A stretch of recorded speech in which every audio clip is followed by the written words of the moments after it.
Hey y'all, it's your boy Farrell. Hope you're all doing well. Hope you're all able to find some joy and some peace of some nature during the turmoil that is our country and our world. I wanted to hop on the video real quick and well, this probably won't be very quick, but I want to hop on the video today because I want to talk about something that I've been seeing. And I also want to share an experience that I've had that's connected to what I've been seeing. If you follow me on social media and you see the things I talk about, I've talked a lot recently about this performative allyship that we're seeing everywhere. These companies releasing these PR statements. Because let's be real, most of them are PR statements. Companies releasing these PR statements, these "we stand with Black Lives" statements, and trying to be like, Black Lives matter to us as an organization, as a company, as an institution, et cetera, et cetera. You've seen everybody wants Juneteenth as a holiday all of a sudden. You've seen a lot of things, but not a lot of meat and substance. You know what I mean? And one of the things that's been coming up for me watching all this performative allyship take place from these companies and these organizations is I know that how these companies operate. One of the horrible things about working in HR, I won't say it's horrible, but it gives you a different viewpoint on employee-employer relations, is that I'm still an employee, but I'm an employee that gets to know all the horrible skeletons in the closet. And I'm also an employee that gets to be on the receiving end of abuse, and I'm supposed to deal with it, but not deal with it in a way that other employees may deal with it. Basically, I have no one to report to if people mistreat me, and if people are racist to me. And this is something that I'm seeing happen with these companies. Now, I'm starting to see some of these companies back off on their Black Lives Matter statements. They feel like they've thrown it out there, they've done their part. They're not going to really do anything else really internally. You know what I mean? But I found it quite interesting when I've seen companies that I know legitimately aren't going to do anything, that are so ingrained in not doing anything, and in gaslighting Black folks, and in gaslighting persons of culture, and in making it like you're the problem, that I just know those companies aren't going to do anything. Like all the performative statements and yada yadas and blah blah blahs mean nothing when you talk about the employee experience. Not just the way employees are dealing with things currently in the organization, but even for folks who have left the organization because of these treatments. And for me, one of the ones that really stood out for me recently was from a former employer of mine. For those of you who do not know, I used to work in human resources for Reed College. Reed College is a fairly small liberal arts college in Portland, Oregon. They are an expensive place to go. They consider themselves a very premium educational experience. If I can be real with y'all, it is the most racist place I've ever worked. Not only the racism levied upon myself, but having to sit there and not be able to stop the racism happening to other people. It was the hardest 3 years I've ever worked anywhere ever. I was there for about 3 years, and I spent probably 2.5 of those 3 years in varying degrees of misery.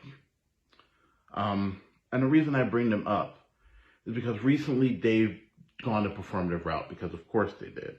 They're a liberal arts college, and we know that the liberal arts college is basically the bastion for well-meaning white people, with heavy quotes all over it. So they released a statement. And it wasn't the statement itself really that frustrated me. It frustrated me, but not in the reasons you think. Yeah, of course, it was full of the hollow language. It was a statement from the current president of the college. It was hollow language. It was all the right things to say. And yeah, I'm going to be using some heavy quotes here and there while I chat. It was all the right things to say, but it wasn't, there was no meat to it. You know what I mean? There was no substance to it. There was no, what are you actually going to do? There was no action, which of course is one of the things that's devoid in all these PR statements. And I'm sure you've seen them from companies large and small. Companies just wanting to get ahead of the curve and be on the right side of history, for lack of a better term. I'm sure you've seen some pretty hollow stuff. You're like, they're not going to do anything. They're saying all the right words, but there's no actual meat on the bone. So it was that. The statement that Reed College released, it was definitely that. But it was more to it that really hit me. I realized that I had seen the language that they used before. They were literally parroting the language to respond to people who were responding to this release, this PR release on their Facebook page, on their social media channels. People were asking, like, okay, so what are you actually going to do? What are you planning to do? This is all wonderful, fine, and dandy, but what are you going to do to work on the racism that is happening on your campus right now? It's happening for your employees. It's happening for your students. They were parroting the same, like, 4 sentences to everyone. And I realized that the same 4 sentences, there was basically a permutation of that in the statement. So it was like they had decided upon the language to use to address people. And that hammered it home for me even more, that they're not going to do anything. And it hurt me. It hurt me inside. And the reason it hurt me inside is because when you give like 3 years of yourself to something, you don't do it because you have nothing else to do. You do it because you want it to be better. You think that there might be a possibility that we could change some minds and we can move some things forward and we could be better. Especially when you work in people work. You know, when you're doing the work that's meant to support people, that's meant to help people, that's meant to make companies better. You stay because you think there's a chance you might be able to do something. There were multiple opportunities I had to leave. I thought about it on way too many occasions while I worked for them. But I wanted to believe that maybe, just maybe, they might try. And by the time I left because I knew, oh, you're just not going to try. I had gotten to my point with the racism I had seen, levied against myself, levied against others, and I was just done. You know, I was exhausted. And I realized why I stayed here way too long. There was never going to be a chance. There was never going to be an openness from senior leadership at this college to change. Because why do they need to change? This is working out for them just fine. The rest of us don't matter. This is working for them. And that's why the statement hurt me. Because the statement hammered home the fact that they really don't care. They want to say the right things, but they're not ready to be uncomfortable. I'm not going to get into the history of Reed College as an institution. Let's just leave it at they were built by a bunch of white folks who want their own college. Pure and simple. We're going to leave it at that. So if that's your legacy, and there are a lot of problematic racist things in the legacy of your college, and you choose to not address those racist things, and continue perpetuating them in differing ways, never breaking from perpetuating the racism of your insulated campus, then what's the point? Why release the PR statement when you don't want to change? And that's my frustration with Reed College as an institution. Like, look, I know higher ed is a mess. Let's just be real. There's great aspects to higher ed, but higher ed is steeped in white supremacy, sexism, patriarchy, classism. Higher ed unto itself is a mess. But the liberal, well-meaning education of segment of higher ed is a cesspool of pain. It's a very negative experience. So I want to take a moment to share some of just a few of the negative experiences I had while working at Reed College.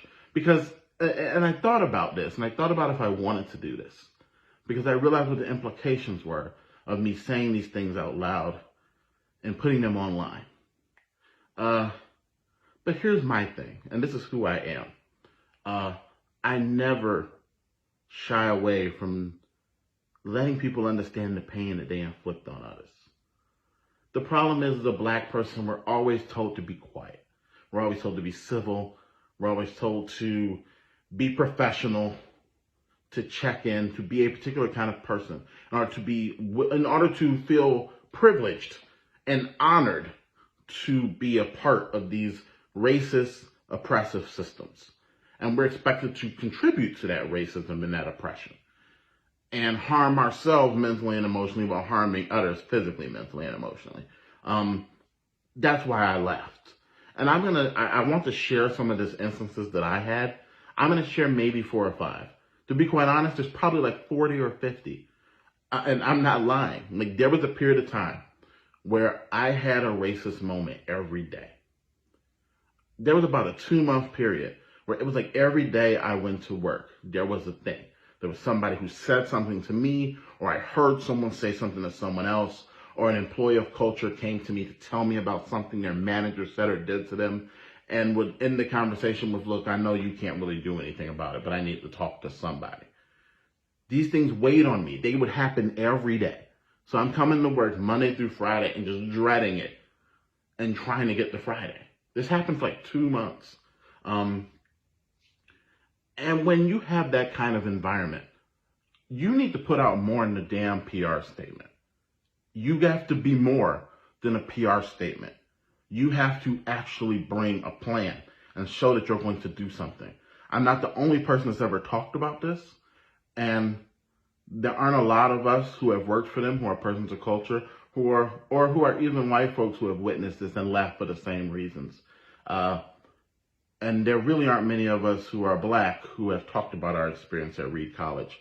So I want to talk about some of my experience at Reed College, because I want it to be out there for posterity, and I want this to be a tool for people who are considering sending their kids there, as well as considering finding employment there, if you're a person of culture. So I'm going to share a few instances of my experience with racism at Reed College. The first one I can share is from my first week working there. Yes, 1 week into working there, I realized I was probably screwed. My boss, the director of human resources, she took me to a meeting with the major gifts development team. Those are the folks who do fundraising and things like that for the college. She takes me into this meeting because she wants to show me how they do their recruiting process, how they have that initial meeting, they set up the recruitment, things of that nature. For those of you who aren't super familiar with that side of HR, that's really what it is. You kind of have an initial consult to figure out what the needs are, what the position is, kind of start fleshing it out, fleshing out biases, things of that nature. Just kind of your preliminary meeting to start building the foundation for this job search. So I'm brought into the meeting to watch the meeting, to kind of mirror and shadow. My boss, the director of human resources, she says we should all, because Farrell's new here, we should all kind of introduce ourselves and talk about our backgrounds and why we came to Reed. So they start going around the table. A couple of them are Reed graduates. They have these masters in this, that, and the others. They have family lineage. They've gone to the Browns and they've gone to Harvard, and they have lineage over at Princeton, and they come from these very pronounced families, and they have these very pronounced backgrounds and experiences. And it gets to me, and I'm just basically like, I'm a black dude from Detroit who graduated from Portland State University, which is one of the state colleges here in Oregon, for those who do not know. And I'm just like, I'm here because, I want to see if I can make a difference. After I finished talking, I watched their body language toward me change. And if you've ever been a person of culture in a room with white people who disapprove of your existence, the looks and the body language I'm talking about. It was almost disgust. Like they were looking at me like, why in the hell would you hire this Negro to work here? What in the hell is he here for? I remember walking from that meeting, and I remember coming home and telling my wife about it. And I felt so sick. Like, I didn't even have an opportunity to show that I'm more than qualified for the job that I had. They had already judged me based on me not having their pedigree. And me based, like, for them, I could tell I had to be special to deserve to be there. And this was a common thread. Like, I had to be, if they were going to hire a black person, it had to be a special black person. I had to be Will Smith and Bagger Vance. I had to be a magical Negro. And because I didn't bring magic to the situation, their body language and their response to me told me everything I needed to know. The crazy thing is that my relationship with that team lasted like this the whole time I was there. They never gave me a chance. The senior director of major gifts, she refused to actually talk to me. She would come into the HR office, and the way that the HR office is set up at Reed, I was the front desk person. I was basically the first person you meet when you come into the office. I was kind of like your generalist troubleshooter. I try to do things to make sure that my colleagues could do their jobs. She would never let me help her, ever. She would come into the office, and sometimes I'd be the only person there, and she refused to let me help her. She barely spoke to me. I would say good morning to her every morning, and she wouldn't say good morning back. She proved to me that I was below her, that I wasn't worth talking to, that I couldn't help her because obviously I'm inferior.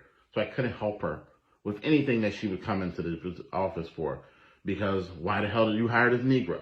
Once again, it ate at me every time, like, and I got defiant about it. Like, I'm going to speak to her regardless of if she speaks to me.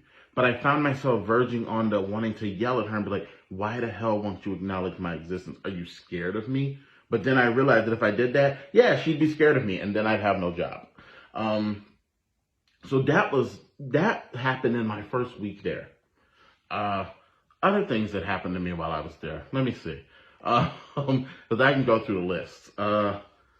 The associate deans and students, and the person who's also the director of the Center for Life Beyond Reed, she was supremely passively aggressively racist toward me on multiple occasions. I had been trying to set up some work with the Center for Life Beyond Reed, which is basically kind of their career and job support center for Reed students and graduates. Because I have a background in recruiting. You know, I've been recruiting for years. I've done resume help and support for years. I'm in the community. I know what companies are looking for. So I thought, you know, this would be great. I can use my role here in HR to connect with the Center for Life Beyond Reed and kind of build a rapport, and maybe I can help some of these students. They did not want me to. Well, I should say the associate dean of students / director of Center for Life Beyond Reed didn't want me to. She basically always had an excuse that she gave my director about why.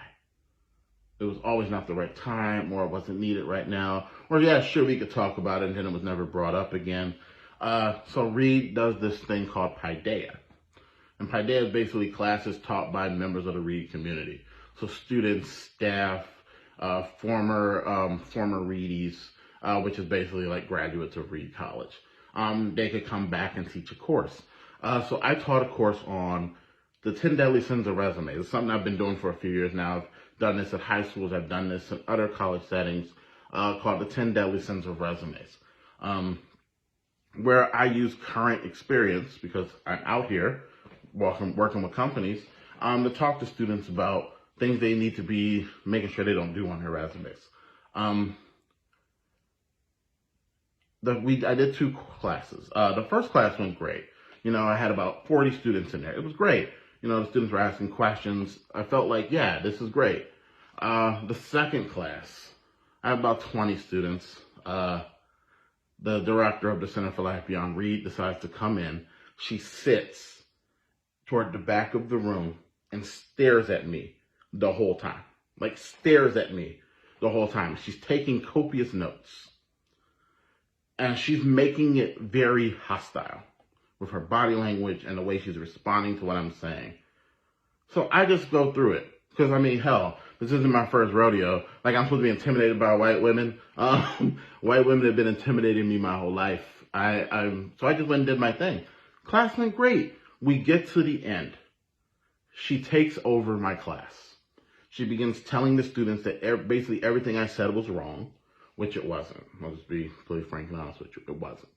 She began telling them that everything I said was wrong, and then she used it as a commercial for the Center for Life Beyond Read. So at that point, I'm pissed, and I'm like, okay, I need to get out of this room. I need to, let me wrap this up because I need to get out of here. She decides to try to kind of corner me at the end and basically say, like, I would love for you to just send me your information. We can figure out how we can make it work for the Center for Life Beyond Read. Now, this is the person I've been trying to offer this to for a couple of years. This is a department I've been trying to work with for a couple of years. She suddenly wanted my stuff so she could dissect it. So I just blew her off. I was like, yeah, sure, that sounds great. About a day later, I hear from my boss that she basically told my boss that I was mean to her. So not only did she come into a class to intimidate me, she then wanted me to be reprimanded for not giving her what she wants. So she basically pulled a Karen on me, a higher ed Karen on me. And my boss was like, well, what happened? I'm like, well, I'll tell you what happened. She came in there and she tried to intimidate the living hell out of me. And when it didn't work, she got mad. So my boss told her what she did. Well, I didn't know I did that, which is a classic Karen excuse. She then proceeded to ask my boss, well, should I talk to Farrell again about it? My boss was like, I don't think you should do that, because my boss knew I was pretty heated about it. She did it anyway and tried to force an apology that I didn't accept, which I think made it worse because then she treated me all weird for the rest of my tenure there because I didn't give her what she wanted ultimately. Let me see. Another instance that I can share of my experience at Reed College. The chief information officer, who is the head of computer and information services, would routinely come into the office, the HR office, and say supremely racist things about other employees, about other things around campus. He was just straight up racist. He's just racist. Like, there's no qualms about it. He's old school, racist, sexist, patriarchal dude. He comes into the office one day and he comments on my facial hair. At the time, I had recently shaved off my mustache. I switched between facial hair. I'm a human being. We change up our facial hair. And I think I had a goatee at the time. And he comes in the office and he says to me, well, Farrell, you changed your facial hair again. I'm like, yeah, yeah, I mix it up. Like, it's not that big of a deal. He said to me, you have to quit changing it. And I quote, you have to quit changing it, because if you don't keep changing it, how am I supposed to figure you out from the other ones? He literally said to my face, how am I supposed to figure out which black you are if you keep changing your facial hair? And I had a moment where I wanted to scream. I just wanted to go home. Like, it was like, you come in the office, you tell me all the blacks look alike, and that I need to stop making it hard for you to know which black I am. And you expect me not to respond. You expect me not to feel that. The messed up thing was 2 days later, another employee came into the office. A woman who's not there anymore, who's retired. She comes in and she's like, you changed your facial hair. Now, these are all white people I'm talking about. I shouldn't have to clarify that, but I will anyway. She comes in the office and she says, you've changed your facial hair. I'm like, yeah. Once again, I'm like, yeah, I like to mix it up sometimes. And she looks at me and she says, no. And she shakes her head and she's like, you can't pull that off. My husband, on the other hand, is a pretty attractive guy. And he can do it, but you, not so much. So now, 2 days and 1 week, in a 3-day span, I have had people levy out aggression toward me over my facial hair. And how I'm A, not attractive enough to pull off the facial hair. And B, that if I keep changing it, then I'll blend in with the rest of the blacks, and how am I supposed to know who I am?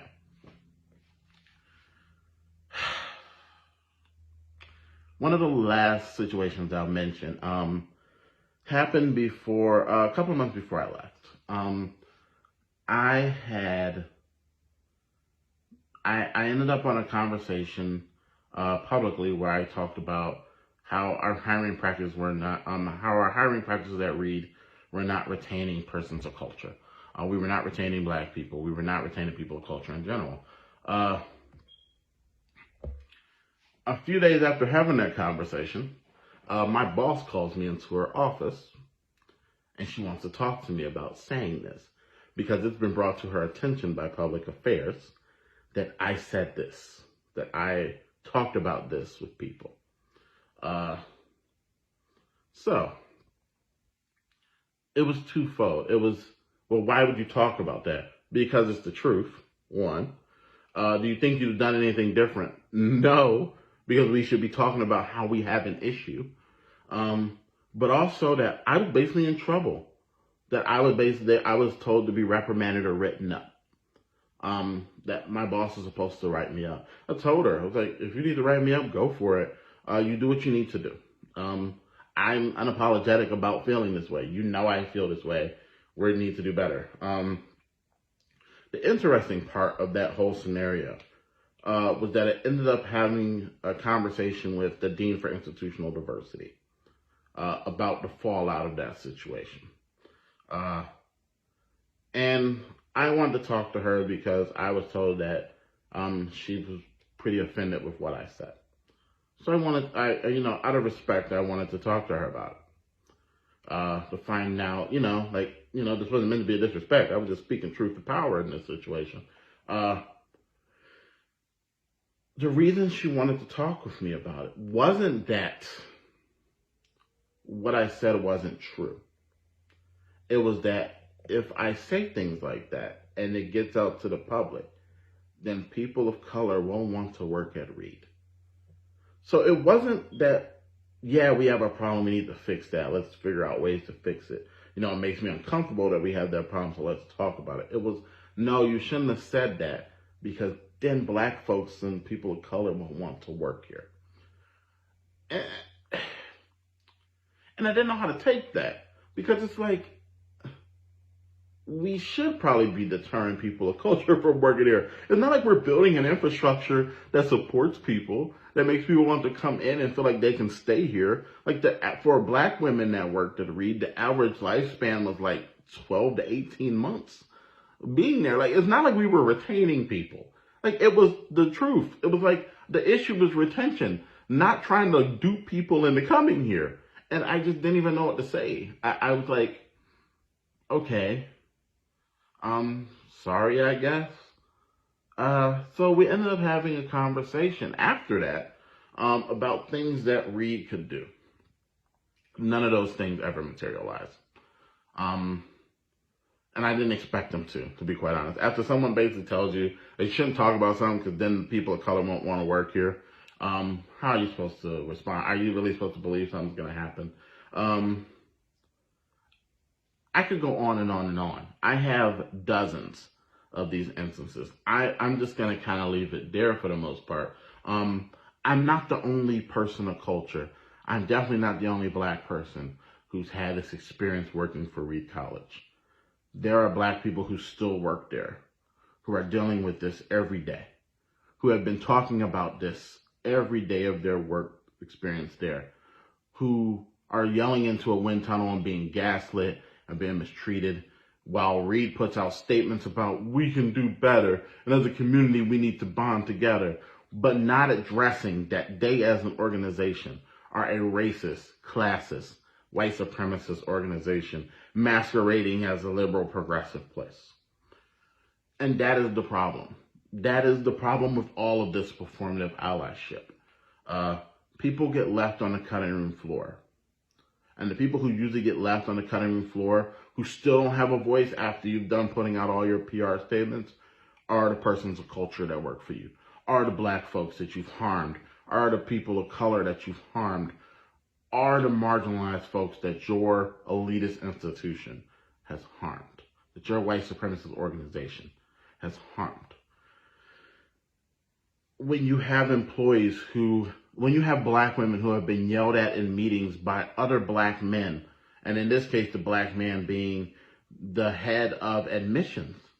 So this is the person that's supposed to be leading the people to dupe you into bringing your kid to go to read. He yells at a black woman in a meeting in front of all of the white senior leadership team, and no one stands up to stop him. And he yells at her because she calls out some racist practices that are happening on campus and in the organization. There have been black women who have had men throw chairs and yell at them and talk to them like they're lower than dirt. I've sat in meetings where people have basically said, well, we hired a lot of Asians last year, so I think we've checked that box. Yeah, seriously, I sat in a meeting and heard someone say this. I've had conversations with senior leaders where they have basically said to me that they know that they're racist, but it's not that bad. I've had employees who do their exit interviews talk to me like, this place isn't going to get better, is it? I have a tapestry of stories I can share about my Reed experience. And what it boils down to is that white supremacy is really real. For those of you who don't think it is, and those of you who think it doesn't exist in liberal spaces, let me tell you that it's real. And that it's painful and it's harmful. And it is to this day the only job I've ever had where I literally felt like nothing. It shook my confidence in me. It shook my confidence in my abilities. It made me question if I was actually even helping anyone at all. Like, what was the point? Like, I'm collecting a paycheck. It's not like I'm helping anyone. One of the last things that was said to me before I left Reed, when people figured out that I was leaving, because I kept it pretty low key, I just wanted to leave. I was done. I was mentally gone. I was emotionally spent. I had been miserable for so long, and it affected my marriage. It affected my relationships with people. I was just miserable. I threw myself into my community work. It was the only thing that was keeping me buoyed. It was the only thing keeping me afloat. And one of the last things someone said to me before I left, and this was the director of public affairs that said this to me. She said to me, "Oh, I found out you were leaving." "I found out you're leaving." I'm like, "Yeah." And she's like, "Well, who will make us laugh then at meetings? Who will make us laugh at the staff meetings then?" So I worked for this place for 3 years. And the only significance she saw in me was that I was based in a minstrel show and that I made them laugh. That was the only value I had. So when I leave, who's going to make them laugh? Who's going to entertain them? Because, fuck my skill set. Who's going to entertain them?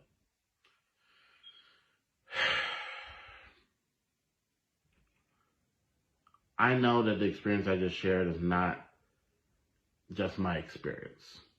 I know there's other people of culture that work for and have worked for Reed College. I know that white people who have worked for Reed College have witnessed it, and it hurt them and it made them want to leave as well. I share this because Reed isn't the only place like this. Your workplace might be like this. Your family member's workplace might be like this. You've probably experienced a workplace like this.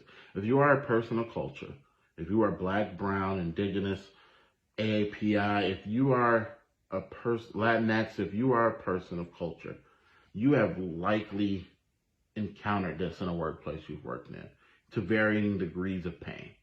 And I share this because these are the companies right now that are sending out publicity statements. These are the companies acting like they care about Black lives all of a sudden. These are the companies that want to be on the right side of history, like I said earlier. We need to start calling these organizations to task. We need to call them to task publicly, openly, in forums where they cannot erase our voices. Because the longer we let them do this performative allyship nonsense, the longer they'll be able to never, ever change anything that goes on in their organizations. The longer they will be able to cling to this nonsense that they're good white people and they run good organizations when all they're really doing is harming communities. The longer we stay silent, and I know that we've been bred to stay silent, especially if you're a person of culture. Sometimes even our family members have told us, you need to be quiet. You don't need to talk about that. You need to let it go. It happens. We cannot live with that mentality anymore. We cannot let organizations like Reed College and like your companies that you've worked for or that you're currently working for, that your families and communities are currently working for, be these kind of companies anymore. You know, people want to talk about this being a movement and not a moment. Those are the things that make this a movement and not a moment. We need to talk. We need to be loud. We need to be very vocal about the way these places are harming us. No one should ever walk away from working from a place feeling so drained that they don't even want to be in a profession that they've spent their life getting ready for. And that's what happened to me at Reed College. I know I'm not the only one, and I know what's happening at other companies all over this country. And we need to be real about holding these companies to task. Are they going to be mad? Hell yeah, they're going to be mad. They're not going to like it. I'm pretty sure that once this video goes out and one of them gets wind of it over at Reed College, I will have many a conversation, or I will have to hear something about this. But we can't be silent anymore. These are sacrifices we have to be willing to make. We have to call these things out. We have to make these things known. We have to warn people in our communities that these places are harmful. We cannot allow them to have a moment where they get to harm any more of us. We need to hold them to task. And if they don't want to change, then they get left behind. Because that's where we're at right now in 2020. You either start moving forward or we're leaving your ass behind. And when it comes to the case of places like Reed College, maybe it's time to leave institutions like that behind. So I want you to feel empowered to talk about the organizations that have harmed you, talk about the people in those organizations that have harmed you, and to call out the silencing and the gaslighting and the mental and emotional destruction of bodies of culture. And the only people that can do that is us.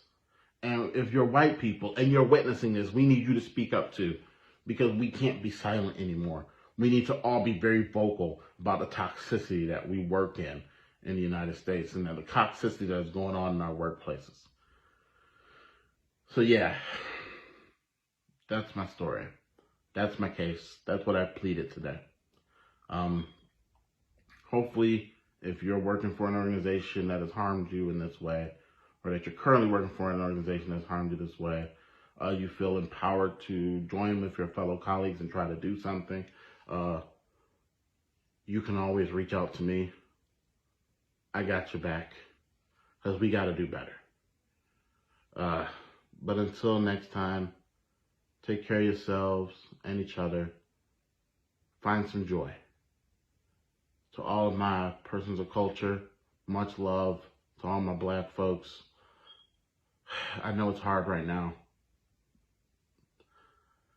But sadly enough, we are able to rise and still have joy, regardless of how much white bodies want us to go down. So I send you my energy. Talk to y'all later. Peace.